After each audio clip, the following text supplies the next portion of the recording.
आज शुभ मंगलमय हो। मैं आप लोगों के सामने आज का विचार प्रस्तुत करने जा रही हूँ, जो इस प्रकार से है। ऐसी वाणी बोलिए मन का आपा कोई, औरन को शीतल करे आपो शीतल होय। ऐसी वाणी बोलिए मन का आपा कोई, औरन को शीतल करे आपो शीतल होय।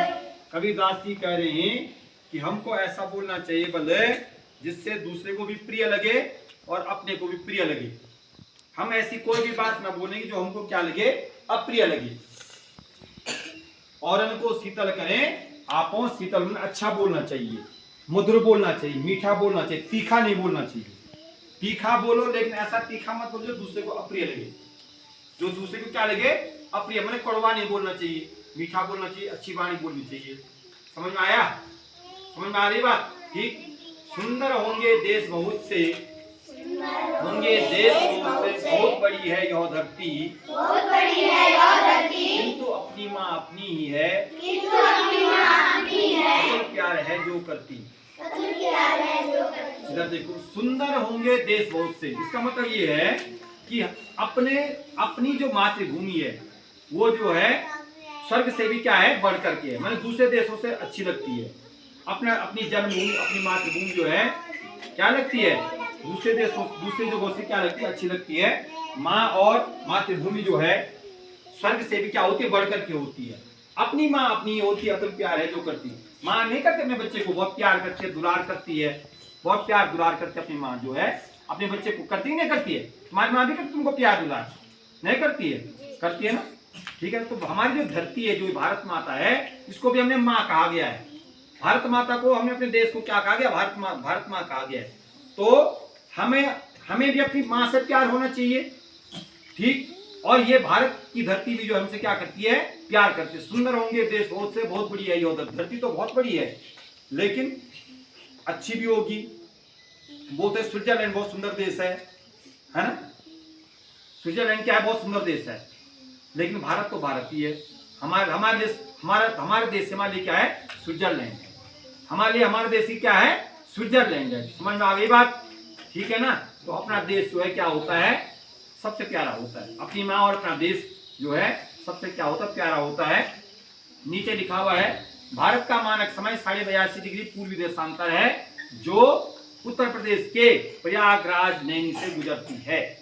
इस पे हम आजकल बहुत चर्चा कर रहे हैं। हमने आपको अक्षांश रेखाएं, देशांतर रेखाएं जो हैं बता दी हैं। कल भी मैंने आपको 0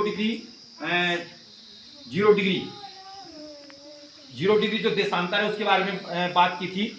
और आपसे ये भी बोला था मैंने कि 0 डिग्री जो देशांतर है वो इंग्लैंड की राजधानी लंदन से होकर के गुजरता है, जो विश्व का मानक समय लिया गया जहां से।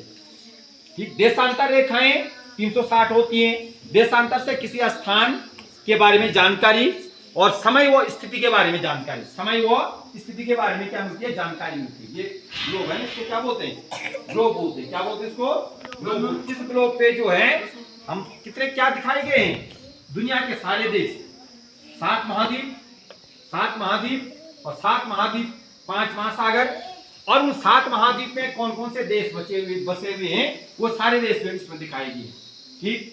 और ये बताया था आपको कल कि जो देशांतर रेखाएं होती हैं वो उत्तरी ध्रुव को दक्षिणी ध्रुव से जोड़ती हैं, यहां से लेकर यहां तक।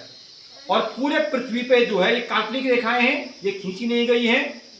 क्या खींची गई हैं? नहीं खींची। पृथ्वी पर रेखा खींच सकते हैं हम? नहीं खींच सकते हैं, काल्पनिक माना गया इनको, काल्पनिक रेखाएं हैं। ठीक है। तो 0 डिग्री जो देशांतर है, 0 डिग्री जो देशांतर है वो लंदन में है। और लंदन जो है यूरोप में पड़ता है। लंदन कहां पड़ता है, यूरोप में पड़ता है। देखो ये है यूरोप महाद्वीप। ठीक है। और इधर जो है कहीं बहुत बारीक होगा, ये एशिया हो गया। एशिया के बाद यूक्रेन, तुर्की, जर्मनी, कहीं पे होगा, यहाँ पे इंग्लैंड बारीक में होगा। यूरोप महाद्वीप में दिखाई नहीं दे रहा है। पोलैंड, मास्को तो रूस में पड़ता है। स्विट्जरलैंड यहीं पे होगा, यहाँ पे। हाँ ये हाँ, ये दिखाई दे रहा है 0 डिग्री देशांतर यहाँ पे। तो ये है बहुत बारीक लंदन, ये देखो यहां से होकर के गुजरता है, ये है यहाँ पे ये। तो यहां से ये जो है अंतरराष्ट्रीय मानक समय लिया गया यहाँ से, विश्व का मानक समय 0 डिग्री देशांतर। ग्रीनविच लंदन के ग्रीनविच शहर से, इंग्लैंड की राजधानी कहाँ है? लंदन है, और लंदन के ग्रीनविच शहर से जो है 0 डिग्री देशांतर को विश्व का मानक समय माना गया है। और हमारे देश का मानक समय कितना है? क्या है? 82.5 डिग्री पूर्वी देशांतर। 82.5 डिग्री पूर्वी देशांतर है, जो यूपी के प्रयागराज नैनी से होकर के गुजरती है। ठीक, आज के लिए केवल इतना समझ लो कि 0 डिग्री देशांतर कहाँ है और विश्व का मानक समय किस स्थान से लिया गया है? ग्रीनविच रेखा से। कहां से लिया गया है? ग्रीनविच से, ग्रीनविच नामक जगह से 0 डिग्री देशांतर, 0 डिग्री देशांतर ग्रीनविच नामक जगह से विश्व का मानक समय लिया गया। समझ में आ गई बात समझ में आ गई है? हमारे देश का मानक समय कहां से लिया गया है? 82.5 डिग्री पूर्वी देशांतर, जो यूपी के प्रयागराज नैनी से गुजरती है। अब यहाँ पे बोर्ड पे देखो, daily black board update 1614, date October 2024, date Tuesday. Today's word, today's thought. शिक्षा वह संस्कार है जो हमें अपने कर्तव्यों को समझने में मदद करती है। शिक्षा वह संस्कार है जो हमें अपने कर्तव्यों को समझने में क्या करती है? मदद करती है। शिक्षा वह संस्कार है जो हमें अपने कर्तव्यों को समझने में क्या करती है? मदद करती है। नीचे लिखा, इधर लिखा हुआ ये आज का विचार है। तो इस शिक्षा से सब कुछ संभव है, बिना शिक्षा के हम कुछ भी प्राप्त नहीं कर सकते हैं। जब हम ज्ञान की प्राप्ति करेंगे तभी हमारा जीवन क्या होता? सफल होता है। हमारा जीवन सफल होता है, हम जीवन में सफलता प्राप्त करते हैं। आगे लिखा हुआ टुडेज वर्ड, बी में होता है मधुमक्खी। बी में क्या होता है? मधुमक्खी। मधुमक्खी देखिए आपने, खाती भी है। क्या देती मधुमक्खी हमको? शहद देती है। ठीक हो गया। और उसको अंग्रेजी में बोलते हैं बी, और संस्कृत में बोलते हैं मधुमक्षिका। संस्कृत में क्या बोलते हैं? मधुमक्षिका। उसके बाद लिखा हुआ टुडेज स्पेशल।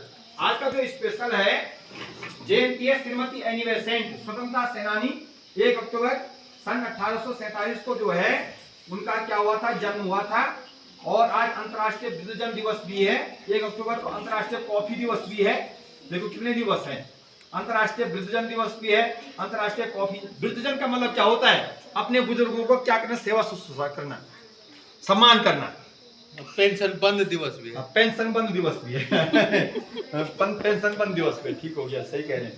तो श्रीमती एनी बेसेंट जो स्वतंत्रता संग्राम सेनानी थी, तो उनकी आज जयंती है। उनकी जयंती पे जो है उनको सत नमन करते हैं, श्रद्धासुमन अर्पित करते हैं। और देखो सामान्य ज्ञान का सवाल है, ये किसी भी परीक्षा में पूछा जा सकता है। बिहार का शोक किस नदी को कहा जाता है? कोसी। बिहार का शोक जो है कोसी नदी को कहा जाता है। किसको कहा जाता है? कोसी नदी को कहा जाता है। टुडेज प्रेरणा है कुमारी राबी, है ना? राबी, कुमारी तन्नू।